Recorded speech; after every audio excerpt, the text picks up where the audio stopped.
എന്തുകൊണ്ട് നിങ്ങൾക്ക് കാണാൻ കഴിയുന്നില്ല? എല്ലാം അടച്ചിടുകയാണെങ്കിൽ ഞങ്ങളും അടച്ചിടാം. പള്ളിയിൽ മാത്രം പോയി നിസ്കരിച്ചാൽ മാത്രമേ പറ്റൂ എന്നുള്ള വിശ്വാസമൊന്നും ഇസ്ലാമിനില്ല. എവിടെ നിസ്കരിച്ചാലും ഈ ഭൂമിയിൽ ശുദ്ധിയായ എവിടെ സ്ഥലത്ത് നിസ്കരിക്കാം. പക്ഷെ പള്ളിയോട് മാത്രം നിങ്ങൾ കാണിക്കുന്ന ഈ വിവേചനം, ഇത് കൊറോണയുടെ പേരിൽ എന്ന് തുറന്നു പറയുകയാണ്. ഇവിടെ നേരത്തെ പറഞ്ഞതുപോലെ ഞാൻ ആവർത്തിച്ചു പറയുകയാണ്, ഇത് കൃത്യമായ മതവിരുദ്ധതയാണ്.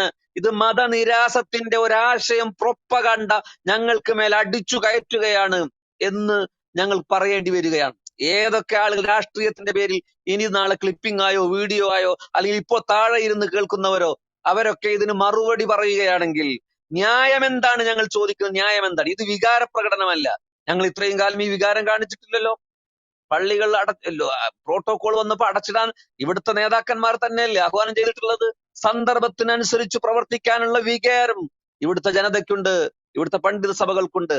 സമസ്ത കേരള ജമിയത്തുൽ ഉലമ അടക്കമുള്ള, അഖിലേന്ത്യാ സുന്നി ജമിയത്തുൽ ഉലമ അടക്കമുള്ള, ദക്ഷിണ കേരള ജമിയത്തുൽ ഉലമ അടക്കമുള്ള, സംസ്ഥാന കേരള ജമിയത്തുൽ ഉലമ അടക്കമുള്ള ഒരുപാട് സംഘടനകൾ ഒന്നിച്ചു കത്ത് കൊടുത്തു മുഖ്യമന്ത്രിക്ക് അവസാനം.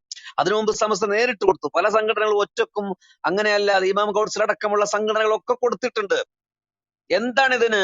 ഇന്ന് അദ്ദേഹത്തിന് പറയാമായിരുന്നില്ലേ, പള്ളികളിൽ നിങ്ങൾ പ്രോട്ടോകോൾ പാലിച്ച് തിരക്കുകളില്ലാതെ കൃത്യമായ അകലം പാലിച്ച് നിസ്കരിക്കണേ എന്ന് പറയാമായിരുന്നില്ലേ? ബാറ് തുറക്കാൻ പിണറായി വിജയന് അനുവാദം കൊടുക്കാമെങ്കിൽ പള്ളി തുറക്കാൻ കഴിയില്ല എന്നും. മൂന്നാമത്തെ ഒരു കാര്യം പറഞ്ഞ് ഞാൻ അവസാനിപ്പിക്കുകയാണ്. ബഹുമാനപ്പെട്ട ജില്ലാ കലക്ടർമാരോട്, ജില്ലാ പോലീസ് സൂപ്രണ്ടുമാരോട് ഞങ്ങൾ ആവശ്യപ്പെടുകയാണ്, ഞങ്ങൾ പള്ളിയിൽ വരുമ്പോ നിങ്ങൾ ജുമാ മസ്ജിദിൽ ഓരോ വെള്ളിയാഴ്ചയും കഴിയുമെങ്കിൽ ജമാഅത്തിന് സമയത്തൊരു ലോക്കൽ പോലീസിനെങ്കിലും അയച്ച് പരിശോധിക്ക്. അങ്ങാടിയിലോ ബസ്സിലോ നിയമസഭയിലോ മാളിലോ ബാറിലോ കൂടുന്ന ആൾക്കൂട്ടം പള്ളിയിലുണ്ടോ? ആളുകൾ പരസ്പരം ആശ്ലേഷിക്കുകയോ സ്പർശിക്കുകയോ ചെയ്യുന്നുണ്ടോ? പ്രോട്ടോകോൾ പാലിക്കുന്നുണ്ടോ എന്ന് നിങ്ങൾ നോക്ക്. പ്രോട്ടോകോൾ പാലിക്കുന്നുവെങ്കിൽ നിങ്ങൾ അറസ്റ്റ് ചെയ്ത് കൊണ്ടുപോ.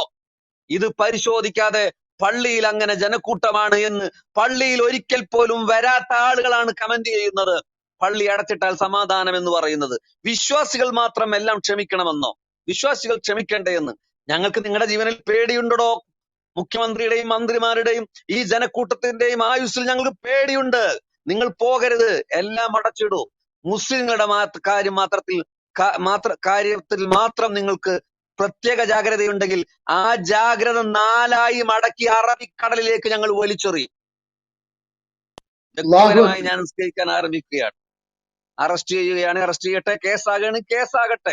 4-5 ആളുകൾ വരുന്നവരെ വെച്ച് ചെയ്യാൻ തന്നെയാണ് തീരുമാനം. അതുകൊണ്ട് ഇനി ഒരു നിയമലംഘനത്തിന് കേരളത്തിൽ അങ്ങനെ ഒരു സംഭവം കൂടി ഉണ്ടായാൽ മുസ്ലിം സമൂഹത്തെ ആക്ഷേപിക്കാൻ ബുദ്ധിജീവികളും സാംസ്കാരിക നായകന്മാരും ഒക്കെ പുറം വാക്കുമായി വരും. ആ പുറം വാക്കുകളെ ഞങ്ങൾ നേരത്തെ പറഞ്ഞതുപോലെ 4 മടക്കി അറബിക്കടലിൽ എറിഞ്ഞ് ഞങ്ങൾ ജയിലിൽ പോയി കിടക്കാൻ തയ്യാറാണ്. ഈ വിഭാഗീയത അംഗീകരിക്കാൻ കഴിയില്ല. അള്ളാഹു അനുഗ്രഹിക്കട്ടെ. അസ്സലാമു അലൈക്കും.